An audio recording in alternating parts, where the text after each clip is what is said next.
Salam ngompol. Salam dari Begawan ini. Waduh. Saya kangen sama panjenengan-panjenengan pemirsa ngompol di Siwet TV ini. Ya, ini memang membicarakan calon presiden dari Nasdem ini memang sangat menarik ini. Orang entek-entek ini. Ini bukan soal layak tidaknya menjadi bakal capres. Nah, ingat loh, ini masih bakal capres loh, belum capres itu. Bisa dibedakan bakal capres dengan capres. Atau ada yang suka menyebut singkatan balon presiden, bakal calon presiden. Nah, kenapa masih disebut bakal calon? Ya karena memang belum ditetapkan secara sah oleh Komisi Pemilihan Umum sebagai calon presiden. Nah, kali ini yang mau saya kabarkan masih jadi bakal capres. Nah, ini baru bakal capres loh ini. Sudah merepotkan banyak pihak, banyak orang yang direpotkan. Misalnya ini partai anggota koalisi, nah kan malah rame sendiri tuh antara Nasdem, Demokrat sama PKS, ribet terus, ora tahu match gitu loh. Nah, hampir tiap hari itu mau apa tuh padudon itu loh, bahasa Jawanya bertengkar no. Udah kayak pasangan suami istri yang gak cocok. Lucunya lagi parpol pendukung ribut aja. Nah mereka rame kan berebut siapa yang bakal mendampingi Pak Anies sebagai bakal cawapresnya. Ya, mau capresnya Pak Anies, cawapresnya bingung tuh rebutan dewi-dewi. Saya tidak habis pikir ini.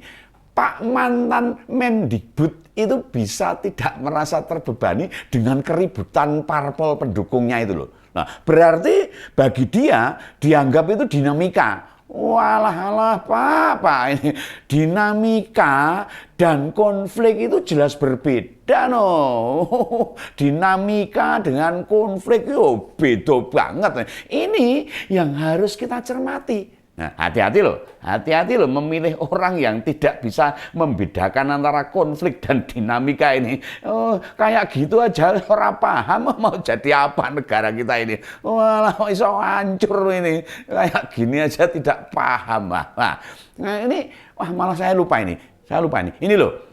Mau saya jabarkan siapa yang jadi korban di prosesnya ribetnya Pak Anies ini atau masa pencalonan Pak Anies ini hingga pendaftaran bakal capres di KPU besok ini. Nah, makanya mari ikuti aja ini ngompol ngopini politik saat ini juga.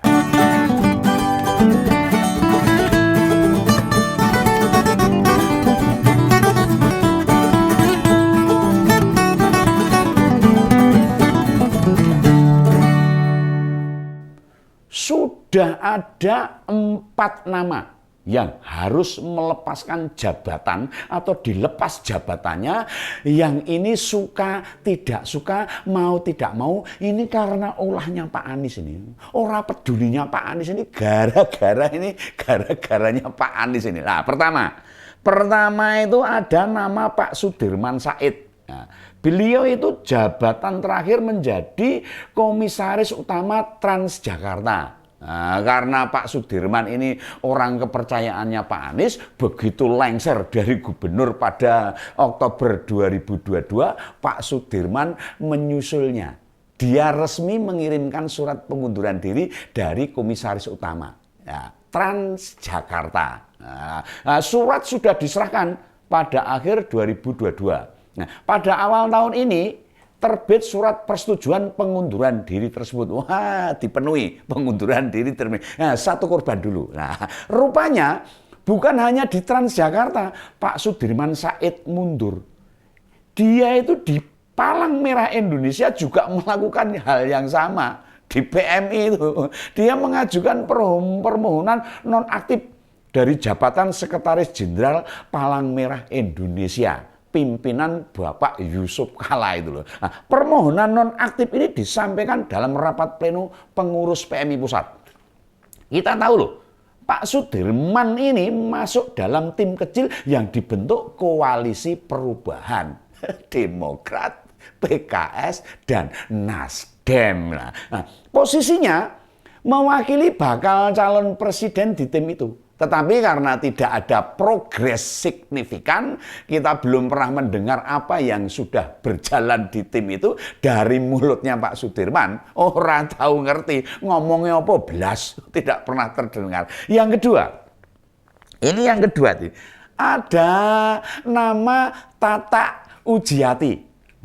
Bedanya ini perempuan ini bukan mengundurkan diri, melainkan dicopot dari Komisaris LRT Jakarta. Ini memegang jabatan akhir tahun 2021 dan diganti pada November 2022. Ya, tidak lama setelah Pak Anies meletakkan jabatannya itu copot itu loh. Ini dua korban ini. Selanjutnya Bu Tata. Juga tadinya salah satu anggota TGUPP. Ini semacam tenaga ahlinya gubernur ini. Orang top ini. Tapi banyak orang menyebut TGUPP ini sebagai jabatan ucapan terima kasih Pak Anies pada orang-orang yang telah membantunya. Ini balas budi itu namanya itu. Nah, kepada para tim suksesnya, soalnya di sana juga ada nama lain dan jumlahnya mencapai puluhan. Wah, ini gajinya gede ini. Digaji dari APBD DKI, tapi kontribusinya tidak jelas sama sekali. Ora ono blas, ngisi di sini lah. Nama ketiga nih. Nama ketiga yang terpaksa harus menarik diri yaitu Gels Khalifah. Dia ini merupakan komisaris PT Jaya Ancol. Nah, kepada wartawan, Pak Ges ini menyatakan mundur karena mau membantu Pak Anies maju dalam Pilpres mendatang tahun 2024. Nama terakhir yang juga dicopot itu adalah Muhammad Afrindi, Direktur MRT. Afrindi sendiri menduduki jabatannya tak lama, mau sedilu gitu, dilantik pada Juli dan akhir tahun sudah dicopot dari jabatannya. Ini korban-korbannya ini dong geledak kabeh ini lah. Kalau dilihat jabatan keempat orang itu jabatan yang tidak main-main loh nih. Oh iya, tidak main-main ini. Tapi adakah teman-teman mengingat peran mereka selama kampanye Pilkada DKI 2017? Kecuali Pak Sudirman Said. Nama Bu Tata Ujiati atau Pak Muhammad Afrindi dan Pak Ges Khalifah, saya kira tidak familiar. Orang enak sing ngerti itu. Tidak ada yang krungu perannya apa waktu Pilkada 2017, belas orang ngerti itu. Namun mereka bisa menempati kursi yang strategis. Atau bahasa lainnya itu basah itu, empuk gitu loh.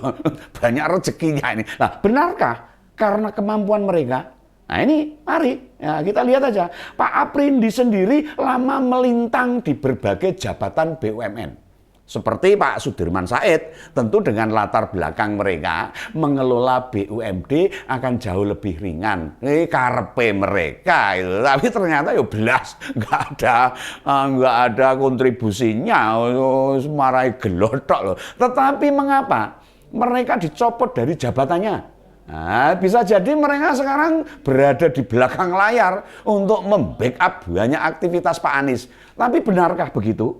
Nah, bukannya fasilitas dari Ketua Umum Nasdem sudah mencerminkan kemampuan mobilitas bakal capres koalisi perubahan itu? Dalam berbagai pengalaman, kita menyelenggarakan Pilpres, jarang loh kita temui kejadian-kejadian seperti ini. Orang tahu gitu loh. Wah ini waktu yang jedul gitu loh. Biasanya seorang kandidat akan banyak di backup oleh partai politik. Loh lah iya, dia nanti akan mencalonkan kendaraan itu partai politik kok. Apa orang-orang yang ditunjuk Pak Jokowi? Nah, apa itu tunjukannya Pak Jokowi saat jadi wali kota dan gubernur? Langsung dicopot saat Pak Jokowi melepaskan jabatan. Nah, ini menunjukkan perbedaan yang nyata. Itu juga menggambarkan dengan jelas Pak Jokowi menunjuk orang-orang yang tepat. Nah, bukan sekedar orang-orang yang dekat dengannya, tapi yang sesuai dengan latar belakang kemampuannya tuh. Skill orangnya itu yang dipakai, bukan karena balas budi loh. Nah, mengerikan sekali. Saya membayangkan ini, nantinya makin mendekati tahun 2024.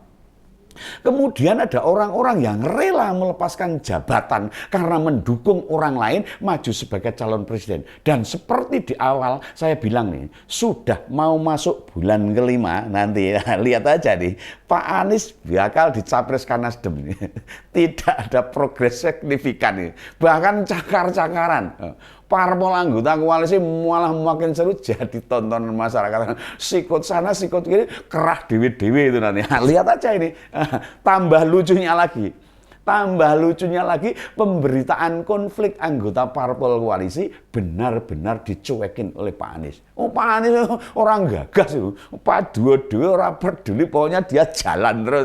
Dolan sana, dolan sini, nganyel kayak pokoknya ini. Nah, Demokrat dengan PD tetap menjagokan Mas AHY sebagai bakal capres. Loh, tapi ini PKS memberi syarat bakal capres harus punya pengalaman. Dan Nasdem malah mencoba sebut-sebut nama lain. Nah, nama lain jadi calon alternatif, bakal calon alternatif selain Pak Anies. Wah, tambah repot lagi nih, tambah bingung lagi nih masyarakat. Apa gak runyah malah nanti nih? Ya kayak gini nih kalau memimpin Indonesia, bakal jadi apa ini kalau kayak gini nih? Remuk ini negara kita ini. Nah, inilah yang membuat saya tidak habis pikir. Apa sih yang diangankan oleh para penggemar Pak Anies itu apa ini? Kan semua tergambar jelas, progresnya tidak menyenangkan. Ya. Para pendukungnya harus melepaskan jabatan, jadi korban ulahnya. Parpol pendukungnya lebih sibuk rebutan posisi bakal capres. Nah, belum dapat jabatan aja begitu rebutan. Nah, kalau menang pilpres, kayak apa mereka? So perang dewe-dewe, jaluk jabatan dewe, geger tuh. Nah, Mari sama-sama kita refleksi, semoga ngompol ini yang saya bawakan ini, ngopini politik ini, episode ini memberi pencerahan buat kita semua. Supaya kita tidak salah paham dan terus dicerahkan supaya kita jadi cerdas. Ya toh? Nah, mari kita sama-sama merefleksi diri. Semoga channel Ngompol ini, ngopini politik yang saya bawakan ini, episode ini memberikan pencerahan buat kita semua. Supaya kita jadi cerdas, paham politik, dan tidak tertipu. Oleh sebab itu, tunggu channel kami Ngompol yang berikutnya yang akan kami sampaikan kepada Anda. Salam Begawan.